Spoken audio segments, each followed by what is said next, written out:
क्या कानून व्यवस्था भारतीय सड़कों पर चरमरा गई है और रीलबाज रईस जादू के आगे बेबस है? एक ऐसी गाड़ी जिस पर ओवर स्पीडिंग के 12 से ज्यादा मामले थे, कैसे वह गाड़ी हमारी राजधानी दिल्ली की सड़कों में दौड़ रही थी और मासूम लोगों की जिंदगी से खेल रही थी?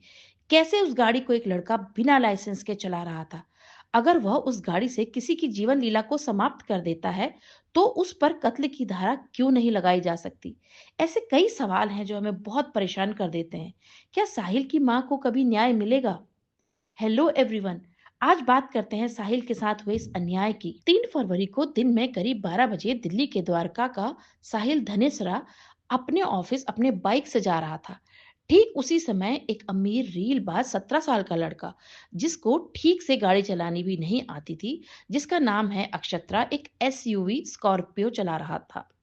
साथ में इसकी 23 साल की बहन भी बैठी हुई थी।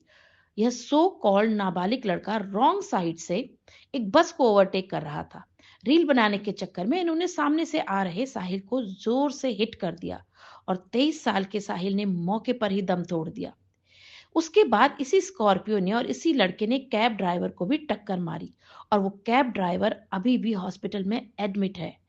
बाद में इस लड़के को गिरफ्तार कर लिया गया, लेकिन इसकी उम्र 17 साल बताई जा रही है, इसलिए इसे जुवेनाइल होम भेज दिया गया। और आयरनी देखिए कि 10 फरवरी को इसको अंतरिम जमानत भी मिल गई, क्योंकि यह 10वीं का विद्यार्थी है और 10वीं के बोर्ड एग्जाम चल रहे हैं।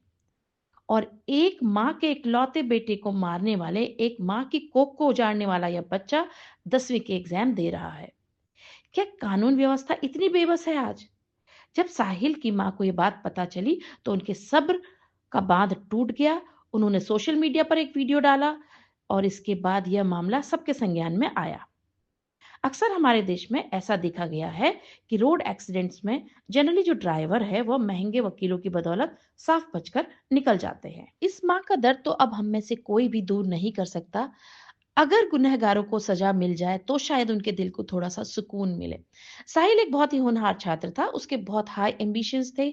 वह अपनी माँ के लिए कुछ करना चाहता था। वह बीबीए की पढ़ाई कर रहा था और स्कॉलरशिप पर बाहर हायर स्टडीज के लिए जाना चाहता था। साहिल के एक दोस्त के अनुसार साहिल बहुत ही मेहनती बच्चा था और अपनी माँ को प्राउड फील करना चाहता था। नौकरी कर रहा था, माँ का भी काम में हाथ बटाता था और साथ ही पढ़ाई भी कर रहा था। उसके दोस्त ने बताया कि बीच में साहिल की पढ़ाई भी छूट गई थी क्योंकि फाइनेंशियल इशू था। साहिल की मां असल में एक सिंगल मदर है। इस समय हम सभी महसूस कर सकते हैं कि उनके दिल पर क्या बीत रही होगी। उसका दोस्त बताता है कि साहिल बहुत ज्यादा सेल्फ मोटिवेटेड था। साहिल का कहना था कि माँ बाप के सपने पूरा करने का फर्ज हर बच्चे का होता है और जो माँ बाप का सपना है वह बच्चे का भी सपना होना चाहिए। वह अपने दोस्तों को भी एडवाइस देता था कि अपने माँ बाप के सपने को पूरा करने के लिए मेहनत करो। इस होनहार साहिल की उड़ान खत्म हो जाती है सिर्फ एक रील बनाने वाले, दिल्ली की सड़कों को अपना प्राइवेट प्रॉपर्टी समझने वाले बिगड़े रईस लड़के की वजह से। इसी लड़के ने दिल्ली के कैब ड्राइवर को भी टक्कर मारी और यह कैब ड्राइवर अपने घर में अकेला था जो पैसे कमा रहा था और अगले कई महीनों तक वह काम पर नहीं जा पाएगा। उसकी गाड़ी भी बुरी तरीके से टूट चुकी है। आखिर ऐसा भी क्या नशा है स्पीड का? यहाँ पर गौर करने वाली बात यह है कि इस लड़के को आखिर गाड़ी क्यों दी गई इसके पिता के द्वारा? अगर इसने इतने लोगों की जिंदगी बर्बाद की है, तो क्या इसके माता पिता अकाउंटेबल नहीं है? क्या चार्जशीट में इसके पिता का नाम नहीं होना चाहिए? आप इस बारे में क्या सोचते हैं? मुझे जरूर कमेंट करके बताएं। और ऐसा लगता है जैसे हमारा जो कानून है वो बहुत ज़्यादा बेबस है।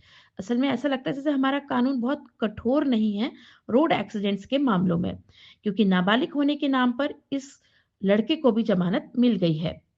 इस पर कोई कानूनी कार्रवाई नहीं होगी। जो भी धाराएं लगी हैं वो बहुत कठोर धाराएं नहीं है, सिर्फ लापरवाही वाली धाराएं हैं। लेकिन साहिल की माँ की तो जिंदगी ही खत्म हो गई। वो अपने बेटे के बगैर कैसे जिएगी? साहिल उनका इकलौता बेटा था। कुछ गौर करने वाली बातें हैं जो आप सभी के संज्ञान में आना बहुत ज्यादा जरूरी है। सबसे पहली चीज ये कि अगर यह नाबालिग था तो इसे स्कॉर्पियो जैसी इतनी बड़ी गाड़ी चलाने को क्यों दी गई? ऐसा लगता है इसको गाड़ी चलाना भी ढंग से नहीं आता था। यह एक एक्सपेरिमेंट कर रहा था और रील बना रहा था। सबसे बड़ी गलती मुझे लगता है कि माता-पिता की है कि बिना लाइसेंस के इन्होंने इतनी बड़ी गाड़ी इसके हाथ में थमा दी और बगल में उसकी 23 साल की बहन भी बैठी हुई थी, जो कि रील बना रही थी। यहाँ तक कि एक वीडियो में देखा जा रहा है कि एक्सीडेंट करने के बाद यह लड़की लोगों से बहस भी कर रही थी। और बहुत महत्वपूर्ण बात, आज इतने दिन बीत चुके हैं, लेकिन अभी तक इस लड़की के पिता के खिलाफ कोई कानूनी कार्रवाई नहीं हुई है।